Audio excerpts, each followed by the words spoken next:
Okay, so in this video we're going to talk about formatting cells. I did a little bit of it in the last video, but this one we're going to do it again and really talk about it.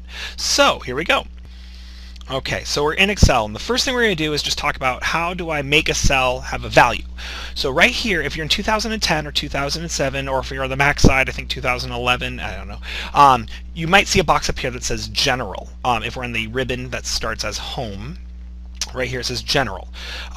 So what I'm going to do here is say, right now it's just saying it can be anything I want. So if I type in 100, it just treats it as a general 100. It doesn't know 100 what.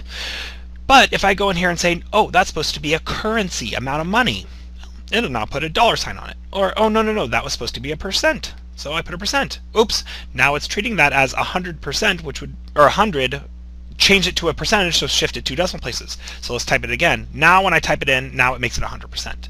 So if I wanted 5%, I type in 5, and now it's 5%. So, and let's say we wanted to go back and say, oh, I don't want it written as 5%, I just want it back as a general. Notice it makes it, it will try and sometimes be smart and change it from 5% to 0.05. So now it's the decimal version of percentage.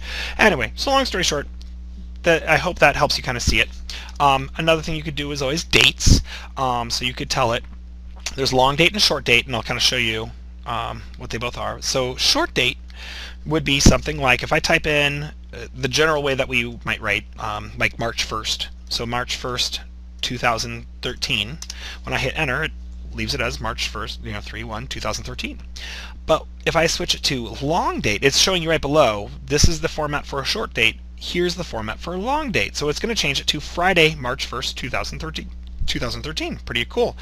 I think that's neat, because now if I put in, if I want to make a calendar for next year, I put in 14, and it'll tell me, oh, that's going to be on a Saturday, so on and so forth. Now, and just be aware, sometimes when you're switching from one format to another, when you're going from dates to general numbers, you might get something you wouldn't expect.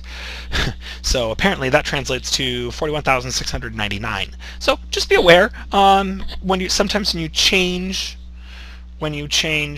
from one type of cell to another, you get some unexpected results. So there's currency, and if we go back to date, we should go back to Saturday, March 1st, 2014. So nonetheless, there's that idea. The next thing we need to worry about here, actually, before we move on, there's something I want to show you. There is another way. If you right-click on the cell, you get an option. You get an option list where here we could also change the format of the cells. So if I select Format Cells, you see up here on the top left, this should be your default. It should start with number.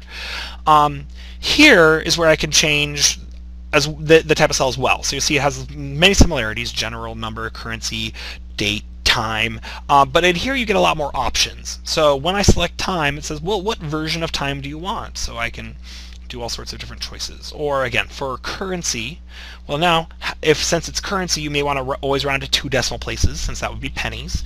What kind of symbol do you want in front of currency? Do you want a $sign, or are we dealing with Indian money, or whatever? So there's lots of different symbols. So nonetheless, we would probably want $sign. And then we can choose, how do you want negative numbers displayed? Do you want a negative sign? Do you want it displayed in red? Do you want it displayed with parentheses in black or parentheses in red? These are just common for accounting. But nonetheless, that would be pretty standard for us. So now when I type in, and I'm a currency cell, so when I type in negative $3,400, it just changes it to negative $3,400. So anyway, and I can always go back in here and change it to regular, and there you go. So now let's go back here and see. All right, so we did dates, percents, currency. Okay, now how would I do borders?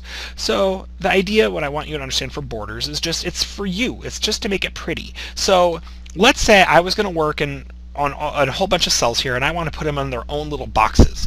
So what I'm going to do is click in the cell I want to start in, click and hold with the left mouse button, and then drag all the cells I want to work in. So they're all highlighted. Now, when I let go, they stay highlighted. So what we're going to do now is right-click and go back to that Format Cells. And do you see we have other options here at the top? So in here, I could say, if these are all going to be currency, I could click currency, and now it's going to make all those cells have these same values.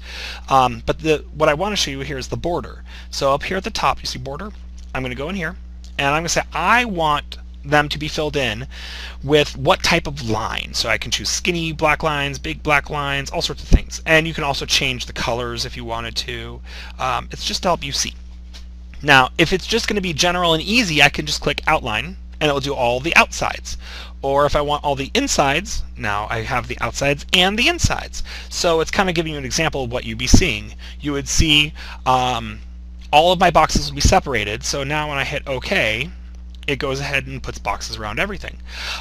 So there's how we get borders. Now, the last thing I want you to see is just what happens if you happen to see a cell that has all pound, pound, pound, pound, pound.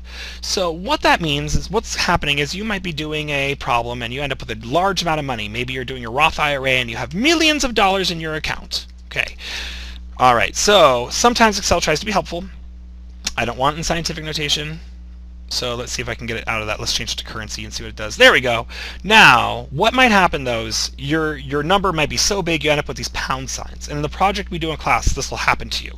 So what I just want you to understand is if you have a whole bunch of pound signs, up at the top we can resize the cells. So do you see if I put my mouse right between two columns, it changes to a bar with the two arrows pointing left and right. So now what it's saying is if I click here and I move my cursor to the left, it'll make my column smaller. Or if I move it to the right, it'll make my column bigger. And what Excel is telling you with those pound signs is it's just saying it's a number that's so big it can't show them all to you. Make the column bigger so you can see them. Okay, so practice, practice, practice. Try each of those little things. Make sure you can do all of them because you're going to need them for class. So make sure you know how to make date cells, percent cells, currency cells, how to put borders on, and just in case if you get pound, pound, pound, pound, pound, how do you make it so you can see what that number actually is showing. Okay, we'll see you in the next video.